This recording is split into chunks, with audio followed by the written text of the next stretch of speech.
Pak, kalau saya banding sama tetangga saya yang punya rumah mewah, saya gila, Pak. Rumah saya Loh, aja kecil. jadi kamu tetangga harus saya, usaha beli rumah bagus. ya kan saya usaha sendiri. Ngapain saya banding rumah ini? Makanya, Ya, makanya gini, jangan pernah kita membandingkan dengan orang lain. Ke usaha sendiri aja. Ya, kalau usaha kita bagus ya bagus. Bapak, itulah ilmu perbandingan Bapak. Sebelah Bapak naik Mercedes, Bapak naik sepeda udah rela gitu naik sepeda. Ya hidup nggak maju, Pak. Betul Pak. Bapak juga jangan goblok ya. Kita nggak usah bandingin orang lain. Kita harus usaha sendiri. Siapa tahu kita kaya. Buktinya saya ini kaya banget. Nggak saya banding sama tetangga. Rumah saya 10, Pak. Ya kan, apa saya banding sama tetangga kan kagak. Maju saya. Terus Bapak bilang saya apa nggak punya duit. Pak, saya orang paling kaya, Pak, di kampung sini, Pak. Rumah saya 10. Benar. Di Jakarta. Benar. Ya, tapi tetangga Anda itu anak sekolah nggak pakai sandal, itu gimana? Ya bodo amat. Semua kita jangan terpengaruh, ya. Sambo itu Kristen, tapi otaknya iblis, ya. Jangan kita pikir orang yang disana Kristen terus dia juga benar-benar Kristen, jangan. Suaranya ya. hilang. Sama kayak Sambo. Ya.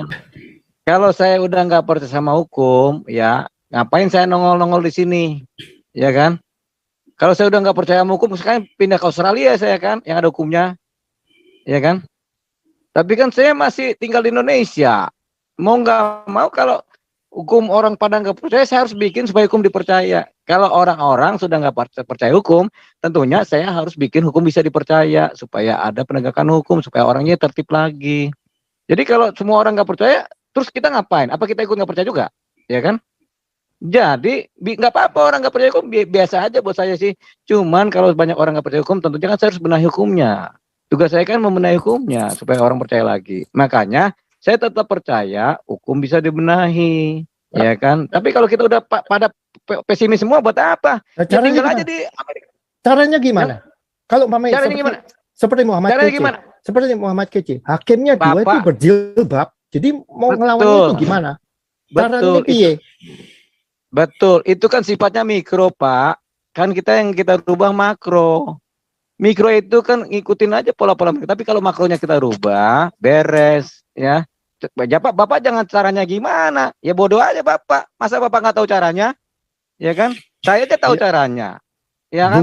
Makanya gini Pak. Pak, ya. Saya tidak membenahi hukum secara mikro. Karena mikro itu kebanyakan oknum. Hukum yang makro yang saya benahi. Makro itu apa? Perundang-undangannya, hukumannya, bagaimana orang harus taat sama hukumnya itu. Kalau oknum bisa aja Pak. Jangankan Muhammad Kece, itu tetangga saya maling motor di hukum sampai hampir mampus dia itu. Ya kan hukum di Indonesia begitu karena oknumnya Pak. Hukumnya udah bagus, oknumnya nggak jalan. Begitu.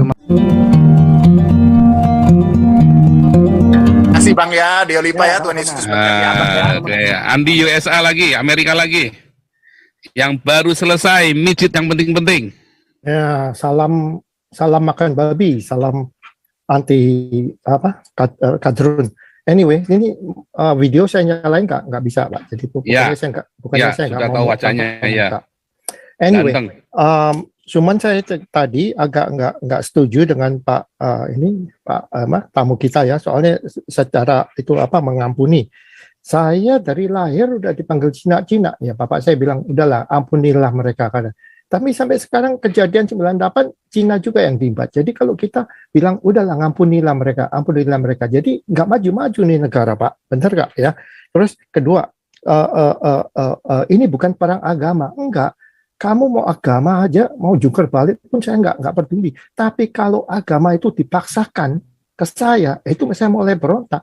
Contoh soal ibu negara yang mewakili Indonesia, kenapa mesti pakai jilbab?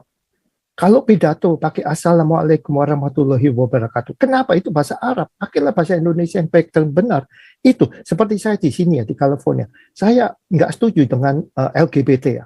Tapi saya nggak peduli. Kamu mau sama laki, mau sama binatang, saya nggak peduli. Tapi kalau itu pelajaran itu udah mulai diajarkan sejak kelas 4 SD, itu saya berontak. Kenapa kamu memaksakan ajaran itu buat ajaran anak saya? Itu loh Pak. Jadi di Indonesia ini bahasa Arab ya. Terus sekarang gereja ini dibakar, ditutup. Ya kita kita ngalah aja, kita mendoakan, kita memaafkan gitu. Tapi yang nggak maju-maju, gereja tetap dibakar Pak. Jadi makanya itu kita ini harus bersuara. Nah pertanyaan saya ke Bapak ini sekarang, Bapak ini di bagian hukum, masih percaya nggak di Indonesia ini, hukum di Indonesia ini ada? Dari presiden sampai jaksa, sampai hakim, sampai kepolisian ini sudah bobrok semua. Jadi Bapak ini dihukum masih bisa percaya hukum nggak Pak? Thank you. Oh, ngomong panjang-panjang cuma nanya itu doang.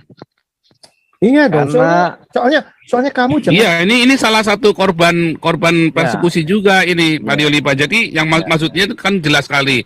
Pak Diolipa tadi ngomong nggak realistis gitu loh, karena orang-orang ini kan korban-korbannya ini kan. Gitu loh. Saya jawab. Mm. Sembari garuk-garuk kepala ya, gatal soalnya. Boleh, Jadi garu-garu begini. ketek juga boleh. Kalau saya udah nggak percaya sama hukum, ya ngapain saya nongol-nongol di sini, ya kan? Kalau saya udah nggak percaya sama hukum, sekarang pindah ke Australia saya kan, yang ada hukumnya, ya kan? Tapi kan saya masih tinggal di Indonesia. Mau nggak mau kalau hukum orang pada nggak percaya, saya harus bikin supaya hukum dipercaya. Kalau orang-orang sudah nggak percaya hukum, tentunya saya harus bikin hukum bisa dipercaya supaya ada penegakan hukum, supaya orangnya tertib lagi. Jadi kalau semua orang nggak percaya, terus kita ngapain? Apa kita ikut nggak percaya juga? Ya kan? Jadi nggak apa-apa orang nggak percaya hukum, biasa aja buat saya sih. Cuman kalau banyak orang nggak percaya hukum, tentunya kan saya harus benahi hukumnya. Tugas saya kan membenahi hukumnya supaya orang percaya lagi. Makanya saya tetap percaya hukum bisa dibenahi, ya kan? Tapi kalau kita udah pada pesimis semua, buat apa? Nah, Ya tinggal aja di Amerika. Caranya gimana? Kalau Caranya gimana? Seperti Muhammad Caranya Kece. gimana? Seperti Muhammad Kece. Hakimnya dua itu Bapak. berjilbab. Jadi mau ngelawan itu gimana? Caranya piye? Betul, itu kan sifatnya mikro, Pak. Kan yang kita rubah makro. Mikro itu kan ngikutin aja pola-pola. Tapi kalau makronya kita rubah, beres, ya. Bapak jangan caranya gimana. Ya bodoh aja Bapak. Masa Bapak nggak tahu caranya? Ya kan? Saya aja tahu caranya. Ya kan? Makanya gini, Pak. Pak, ya.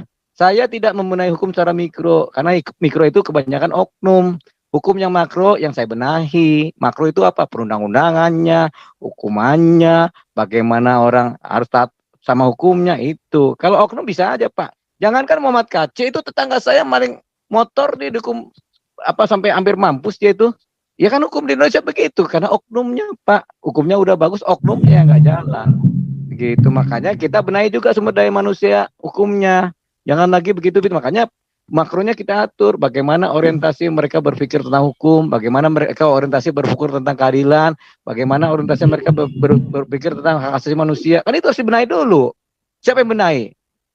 Ya kita. Ya, kalau kita nggak bisa, ya saya. Bapak kita udah merdeka 77 tahun. Jadi target Anda berapa tahun? Berapa tahun? Iya kan. Orang Amerika aja sampai 200 tahun baru sekarang dia ini. Kita baru 70 tahun aja Bapak udah ngoceh-ngoceh ketakutan. Tapi kan kita kalah sama Korea sama ya, ngapain mikirin negara lain? Negara kita ya negara kita. Ya negara rakyat lu itu miskin, kelaparan. Iya, siapa tahu Korea itu lebih pintar dari kita. Kan kita mana tahu. Buktinya kan yang bikin mobil kan orang Korea semua yang pintar, kita bodoh-bodoh aja. Makanya kita dalam kapasitas kita ya kita benahi. Jangan Bapak bandingkan kita dengan orang Korea, dengan orang apalagi dengan orang Israel. Enggak, yang nggak mampu kita, orang otak kita IQ-nya jongkok semua. Enggak, lihat ini kemerdekaannya udah berapa tahun? 77 tahun. Bapak jangan banding begini, Pak. Jangan selalu suka membanding-bandingkan orang. Bapak nggak akan pernah puas kalau suka begini. Loh, enggak banding buat kita bener, maju. Pak. Kamu nggak bandingin orang nggak bisa Bapak, maju. Iya, Pak, kalau saya banding sama tetangga saya yang punya rumah mewah, saya gila, Pak. Rumah saya aja kecil. Jadi kamu harus usaha beli rumah bagus. Ya kan saya usaha sendiri, ngapain saya bandingin? Makanya gini, jangan pernah kita membandingkan dengan orang lain. Ke usaha sendiri aja. Ya, kalau usaha kita bagus ya bagus. Bapak, itulah ilmu perbandingan Bapak. Sebelah Bapak naik Mercedes, Bapak naik sepeda udah rela gitu naik sepeda. Ya hidup nggak maju, Pak. Betul, Pak. Bapak juga jangan goblok ya. Kita nggak usah bandingin orang lain. Kita harus usaha sendiri. Siapa tahu kita kaya.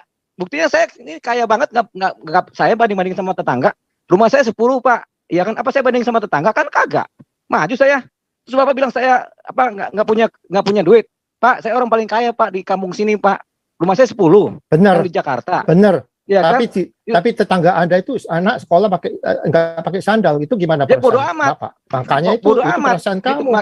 Makanya jangan begini, jangan kita banding-bandingkan dengan orang lain. Oh, Korea begini, oh Jepang begini. Ya nggak usah. Kita harus percaya sama diri kita sendiri. Biar orang lain melihat kita. Ya, buat apa kita banding-bandingkan sama orang lain? Gitu ya Pak ya. Nah, orang lain melihat kita sekarang kita di sini. Bebas ya, aja. Jawabannya Bebas sudah aja. Pak Andi. Intinya pokoknya payah ya deh, pokoknya orang berjuang payah. sebisanya Pak Andi. Intinya Iya begitu dong. Pak Andi. Jangan nangkap. jangan jadi Cuma takut. ini nanti panjang nanti. Tapi ini ntar ini Amerika lagi ya, Beta Maluku. Ini mana tadi si Ya, Siaan kok hilang Siaan. ya. Oke, Beta Maluku Mana Pak Amerika Siaan tuh? lagi. Bikin kacau aja Pak Siaan tuh. Suaranya belum ada. Dia Pak Siaan tadi mana nggak hilang nih. Oh ini nih, sorry Beta Maluku Siaan dulu ya. Karena tadi antriannya Siaan dulu nih. Sorry nih Amerika. Siaan dulu nih. Pardemean Siaan. Mikrofonnya dinyalakan. Pardemean. Iya. Ya.